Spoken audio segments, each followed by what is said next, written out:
Bonjour à tous, c'est le Dr Walid Mekedem et aujourd'hui on va parler de gastro-entérite. Alors, j'ai vu récemment plusieurs personnes qui ont des symptômes de gastro. Je me dis que ça va peut-être arriver en masse. J'ai regardé le réseau Sentinelle sur internet. Bon, apparemment sur la carte on est encore en vert, mais qui sait si ça va arriver. Du coup, j'ai envie de vous donner mes petits conseils.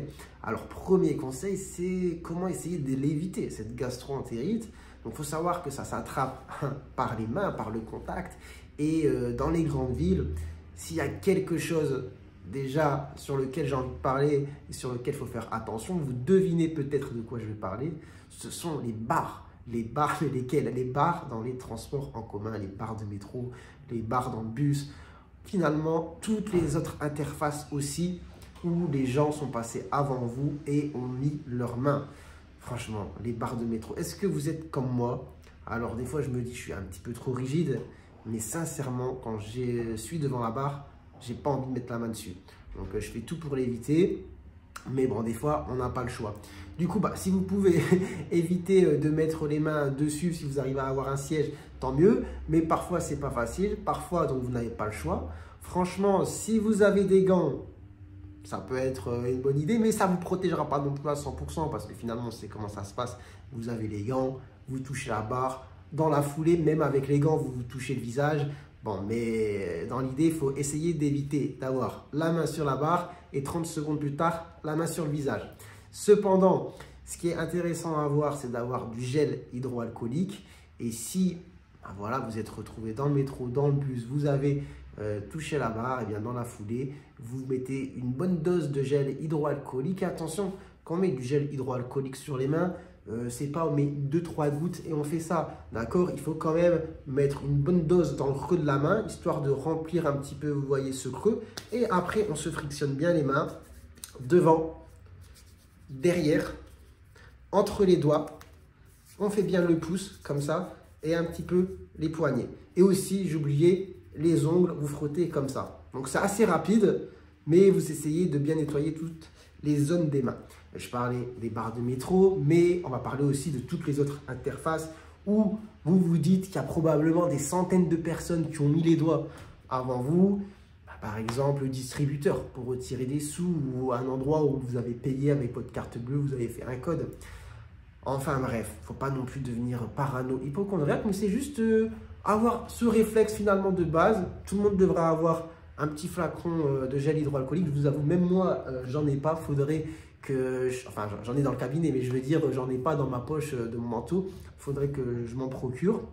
Parce que comme c'est la saison et comme on va probablement avoir beaucoup de personnes qui ont ce genre de microbes, de virus, eh bien, ce serait bien d'avoir ce petit gel et de se laver les mains après avoir touché cela. Après, évidemment, pareil avec le serrage de main.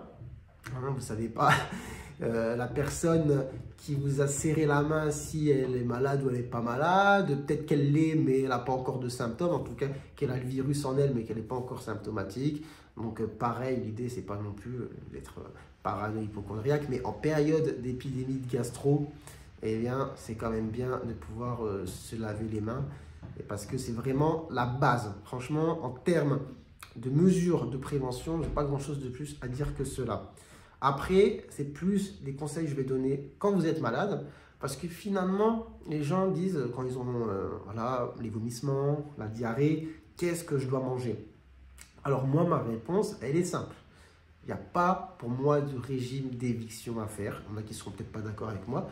Mais je me dis, quand vous êtes dans une période où il n'y a quasiment rien qui passe, vous êtes faible, vous êtes fatigué, potentiellement vous avez faim aussi malgré les nausées, les vomissements et les diarrhées, il faut manger ce qui passe. Mais il faut le manger de manière fractionnée, ça ne sert à rien d'avoir un rythme comme à l'habitude avec des grosses assiettes, de toute façon vous n'y arriverez pas et potentiellement vous allez les vomir. Donc il faut juste s'alimenter de manière fractionnée, étalée sur la journée, avec des choses que vous aimez bien et qui passent. Et de toute manière, si vous devez avoir la diarrhée ou vomir, que vous mangez, je sais pas, un yaourt, un légume ou des pâtes, si ça doit sortir, ça sortira, hein, vous voyez ce que je veux dire. Donc, il faut essayer de reprendre des forces.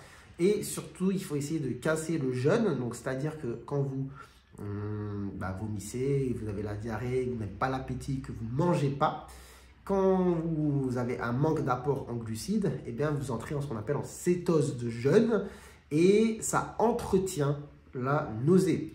Donc, ce qui est important de faire, c'est de casser le jeûne. Et pour casser le jeûne, pas obligé de manger un gros truc.